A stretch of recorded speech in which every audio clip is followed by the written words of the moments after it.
नमस्कार मित्रों, हमारे YouTube चैनल पर आपका हार्दिक अभिनंदन है। हमारे चैनल को आप लाइक करें, सब्सक्राइब करें और शेयर करें तथा जो नीचे बेल वाला आइकन है उसको जरूर दबाएं ताकि जो रोजाना नए वीडियो अपलोड होते हैं उनका नोटिफिकेशन आपको समय पर मिलते रहें।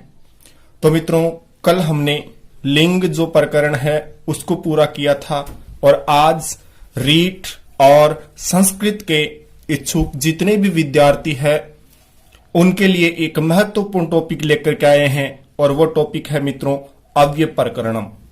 मित्रों, अगर अव्यय का हम समास विग्रह करते हैं तो इसका समास विग्रह होता है न व्ययम इति, अर्थात जो व्यय नहीं होता है उसे किस नाम से जाना जाता है? अव्यय के नाम से। मित्रों, यह व्यय का मतलब होता है जो खर्च नहीं होता और खर्च का मतलब यहां पर है कि जिन पर लिंग, वचन, विभक्ति आदि का कोई क्या नहीं पड़ता, प्रभाव नहीं पड़ता, उन्हें किस नाम से जाना जाता है? अव्यय के नाम से जाना जाता है। और इसके लिए एक मैं यहां पे सूत्र भी लिख रहा हूं और वो सूत्र है सदृशम त्रिषु लिंगेषु सर्वासु च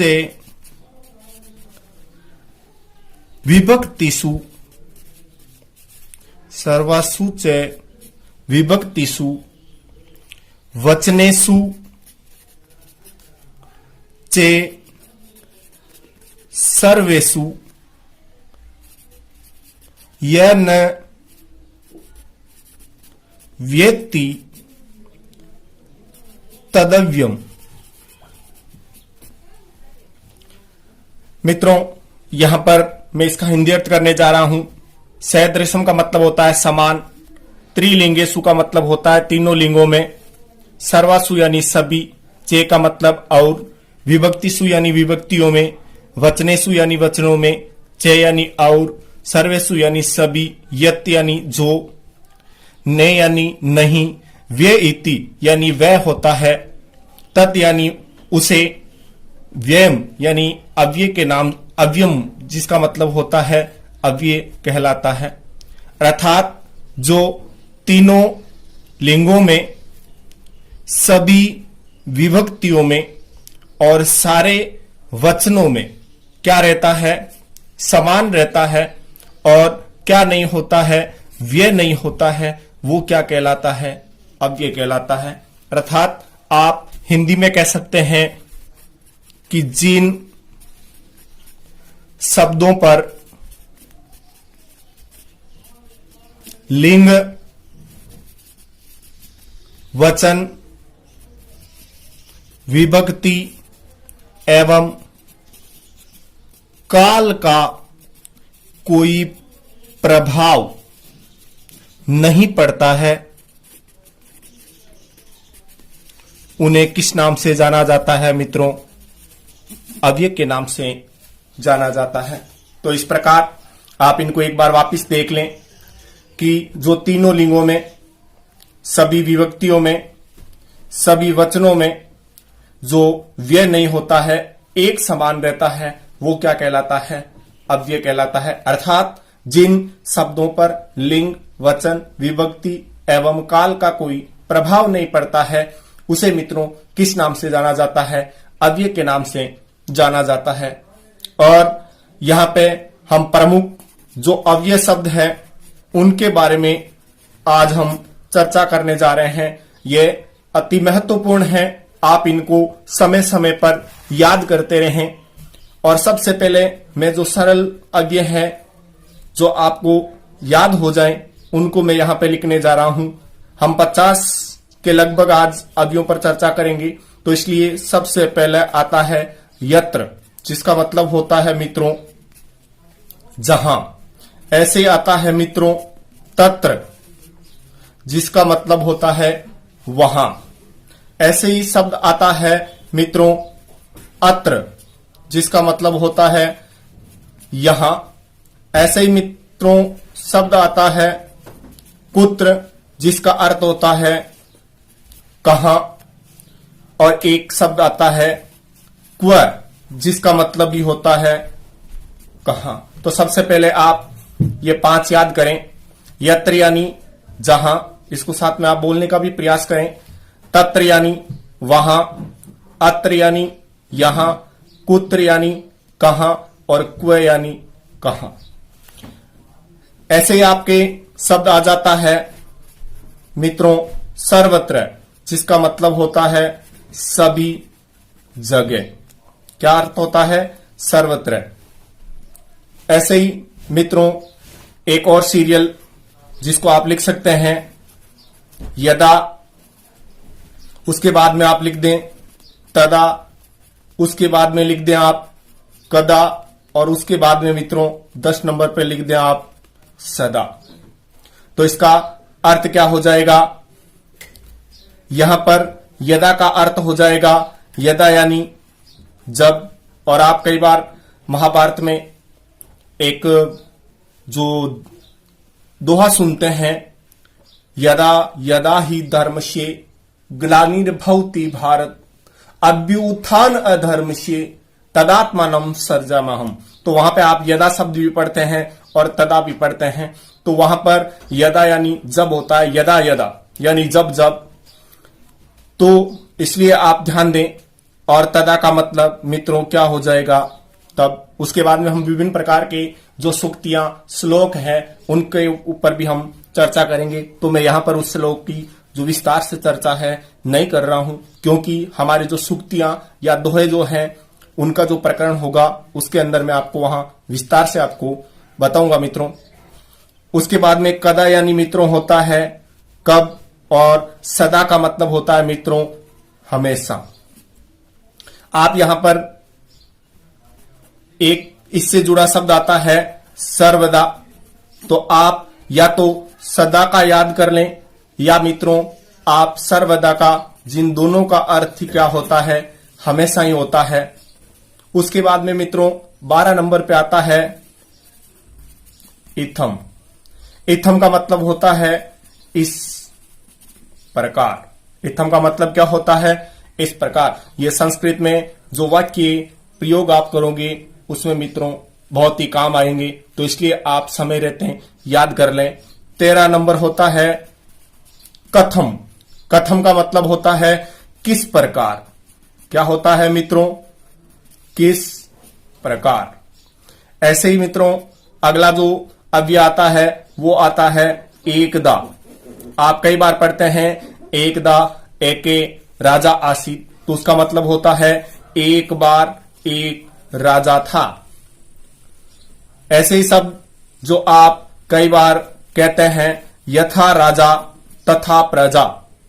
तो यथा का मतलब होता है मित्रों जैसा, जैसी, या फिर जैसे। तो ऐसे ही अगला आता है तथा। अभी मैंने बोला था यथा यानी जैसा, तथा यानी क्या हो जाएगा? वैसा, वैसी, या फिर मित्रों वैसे। अगला जो अव्यय आता है उसको ज्यादा याद करने की जरूरत नहीं है। ने का मतलब हिंदी में होता है मित्रों नहीं। कई जो विद्यार्थी है वो इसको अशुद्ध लिखते हैं, ये इसके ऊपर जो अनुस्वार है वो नहीं लगाते हैं, तो वो मित्रों नहीं होता है, ने की वो नहीं। तो हमारे यहां पे नहीं होता है इसलिए। उसके बाद में ये एक एक जो शब्द हैं उसको आप ध्यानपूर्वक देखें। उसके बाद में आता है चे। अभी हमने यहां पे पढ़ा था ये चे, तो इसका मतलब क्या है? और। तो इस प्रकार कहीं पर भी जहां पे आएगा, अभी मैं आपको यहां पे दिखा दूं ये चेहरा, ये सदृशम भी अव्यय है जिसका मतलब के समान होता है। यत का मतलब जो या की होता है, अभी हमने ने पढ़ा था। तो मित्रों इस प्रकार आपको अव्ययों का जो अगर नॉलेज होगा तो आपको संस्कृत अपने आप ही आ जाएगी। तो इसलिए मित्रों सबसे महत्वपूर्ण अगर टॉपिक है तो वो टॉपिक है अव्यय प्रकरण। इसको जो मैं पूरी 2 क्लासों के अंदर आपको पढ़ाऊंगा वो दोनों क्लासें आप अच्छी तरीके से देखें और याद करने का प्रयास करें। 19 नंबर पर हम लेते हैं मित्रों हा, जिसका मतलब होता है हाय, या फिर कह सकते हैं दुख, या फिर कह सकते हैं मित्रों खेद। हा का मतलब क्या होता है? आप हाय कह सकते हैं, आप दुख कह सकते हैं और आप खेद कह सकते हैं। इसी प्रकार हम आगे लेते हैं 20 नंबर पर, और 20 नंबर पर आप ले सकते हैं मित्रों वा। वा का मतलब होता है अथवा। वा का मतलब क्या होता है मित्रों? अथवा। ऐसे ही शब्द आप लेते हैं नंबर 21 पर रीते। रीते का मतलब होता है मित्रों बिना। उसके बाद में एक शब्द आता है वीना। जलम वीना जीवनम नास्ति। तो वीना का मतलब भी मित्रों क्या हो जाएगा? बिना हो जाएगा। उसके बाद में हम पढ़ेंगे अगला 23 नंबर पर पृथक। आप साइंस में भी पढ़ते हैं पृथक्करण की क्रिया। पृथक का मतलब क्या होता है आपको आता है? तो मित्रों वैसे इसको आप गहराई से ना लें कि हमें कुछ ही नहीं आता है मित्रों, क्योंकि आप इनका दैनिक शब्दों जो जीवन है उसमें शब्द प्रयोग में लेते हैं, तो इसमें कोई ज्यादा बड़ी बात नहीं है। आधे से ज्यादा आपको आते हैं। इज्जत। इज्जत का मतलब होता है थोड़ा। और मित्रों ये हम कारक में पढ़ेंगे अंतरा अंतरेण। तो मित्रों अंतरेण जो शब्द है उसका मतलब होता है बिना। अंतरेण का मतलब क्या होता है? बिना। उसके बाद में 26 नंबर पर हम लेके, और वो है हमारा अपी। अपी का मतलब होता है मित्रों भी। अपी का मतलब भी। अब इसको आप अगर जोड़ते हैं तदा धन अपी, तो मित्रों क्या हो जाएगा? तदापि। और तथापि अगर शब्द होता है तो उसका अर्थ क्या होता है? तब भी। तो तब भी इस शब्द को अशुद्ध माना जाता है, और इनमें जब हम संयोग कर देते हैं तो ये शब्द क्या होता है? केवल और केवल इसको लिखा जाएगा तभी। तो ये भी ध्यान दें। मैं यहां पे आपको बता दूं तदा धन अपि बराबर क्या होगा? तदापि। और इसका जो अब अर्थ रहेगा वो ये नहीं रहेगा तदा यानी यहां पे तब, और अपि यानी भी, तब भी नहीं मित्रों, इसका एक शब्द बन जाएगा और वो बन जाएगा तभी। वेरी इंपॉर्टेंट है। कदा धन अपि बराबर। और आपको इसमें अगर पूछ लिया जाता है तो इसमें दीर्घ स्वर संधि है, ये भी एक नॉलेज की बात है। उसके बाद में मित्रों हम लेते हैं 27 नंबर पर एव। ये भी इंपॉर्टेंट है। जैसे आप अगर वृद्धि संधि पढ़ते हैं और उसके अंदर लिखते हैं सदादन एव बराबर शब्द क्या बनेगा? अब आप कहते हैं सदैव। नहीं मित्रों, ये सदैव शब्द नहीं होता, ये शब्द होता है सदैव। ये आई की मात्रा है, तो इसलिए आप आई बोलने का प्रयास करें। ये शब्द सदैव नहीं है, वापिस बता रहा हूं मैं आपको। ये शब्द शुद्धि के तहत जो शब्द है वो है सदैव, और एव का मित्रों जो अर्थ होगा वो क्या हो जाएगा? ही। तो इसलिए आप ध्यान दें। इसी प्रकार हम आगे अगर जो शब्द है उसको लेते हैं 28 नंबर पर। इससे मैं मिलता जुलता आपको बता रहा हूं, और वो शब्द आप कई बार एव कह देते हैं, वो एव नहीं है मित्रों, वो है एवं। और एवं का मतलब क्या होता है? इस प्रकार। एवं का मतलब क्या होता है? इस प्रकार। तो ये जो जितने भी अब ये शब्द हैं इनको आप याद करें कि किसका अर्थ क्या है। उसके बाद में मित्रों हम लेते हैं अगला अव्यय, और अगला अव्यय जो हमारा है वो है अते। आप इसको दैनिक जीवन में काम लेते हैं, और अते का मतलब जो अर्थ निकल के यहां पे आता है वो आता है मित्रों इसलिए। अते का अर्थ क्या होता है? इसलिए। उसके बाद में मित्रों जो हमारे शब्द आता है, अभी मैंने चर्चा की थी यत, जिसका मतलब की भी होता है और जो भी होता है। अगला हम लेते हैं मित्रों 31 नंबर, और वो है इतस्तते। इते धन तते विसर्ग संधि का उदाहरण है ये मित्रों। सत्व जो विसर्ग संधि को भी हम गहराई से पढ़ेंगे, इसलिए आप हमारे चैनल से जुड़े रहें। इतस्तते का मतलब होता है इधर उधर। उसके बाद में अगला जो हमारा आता है 32 नंबर पर, वो आता है मित्रों इति, जिसका मतलब होता है ऐसा। उसके बाद में वेरी इंपॉर्टेंट है समास की दृष्टि से, और वो आता है इव, जैसे चंद्रे इव मुखम, यानी चंद्र के समान मुख। तो इव का मतलब वहां पे क्या होता है? इव का मतलब होता है मित्रों के समान। उसके बाद में अगला आता है और वो है मित्रों तू, या इसके लिए एक शब्द मिलता है तरही, जिसका मतलब होता है तो। उसके बाद में मित्रों अगला जो आता है वो है चेत। वो चैत्र होता है, वो चेत नहीं है, हम चेत मारवाड़ी के अंदर इसको बोल देते हैं चेत, लेकिन वो चेत नहीं, वो चैत्र का महीना होता है। तो इसलिए इसी यहां चैत हलंत, जिसका अर्थ होता है तो। उसके बाद में इंपॉर्टेंट जो रीट में और सभी एग्जामों में इसका वाक्य दिया हुआ होता है, और हम जब वाक्य पढ़ेंगे अलग अलग अर्थों के आधार पर, तो उसमें आपको यहां पे बता दिया जाएगा कि इसका प्रयोग किस प्रकार करना है। तो स्व यानी मित्रों अर्थ होता है कल, और एक यहां पे जो शब्द आता है वो आता है हलंत, और नीचे ये लिखा हुआ है, जिसका मतलब भी जो मित्रों आता है निकल करके वो आता है कल। लेकिन याद रखना कि इन दोनों का अर्थ किस प्रकार है।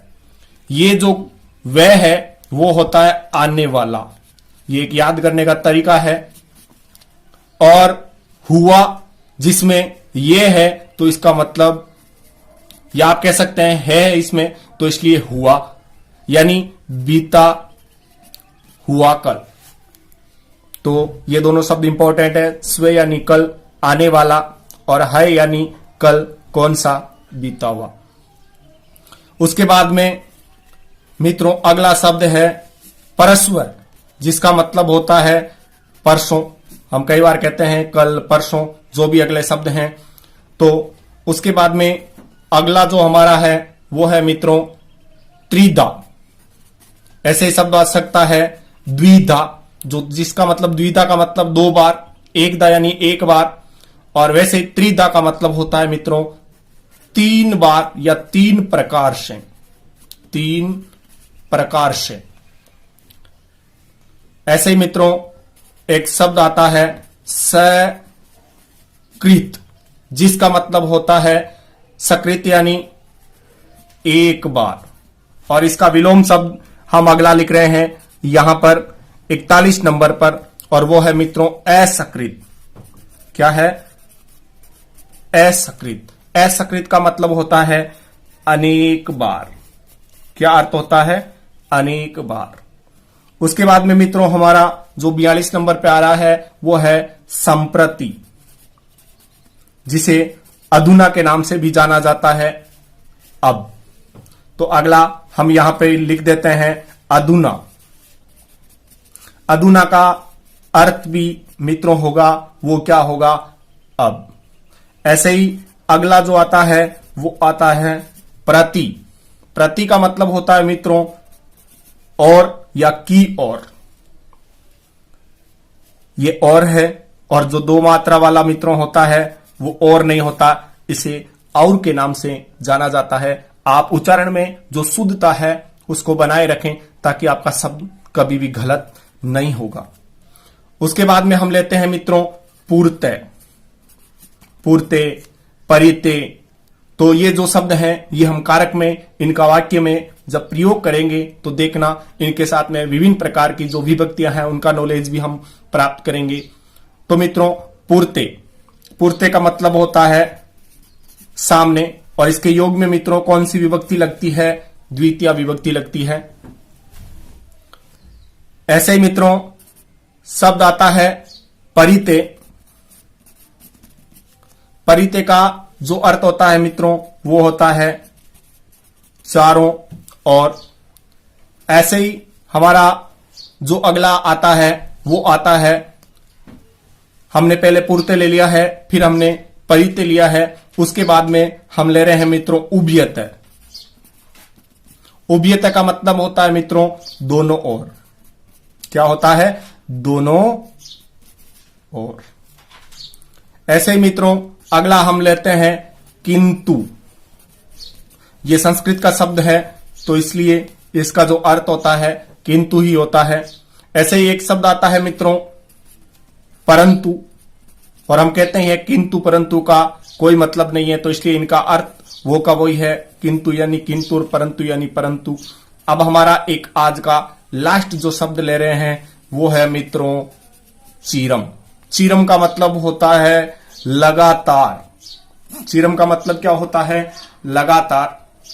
तो और अचिरम, तो इसका मतलब वो लगातार नहीं है, वो कुछ समय के लिए हो सकता है। तो इसलिए आप ध्यान दें कि ये जितने भी आज आपको 50 जो अव्यय पढ़ाए गए हैं उन पर आप चर्चा करें, इनको याद करें और समय रहते अच्छी तरीके से आप मनन कर लें, ताकि आज की जो हमारी क्लास है वो सफल हो सके।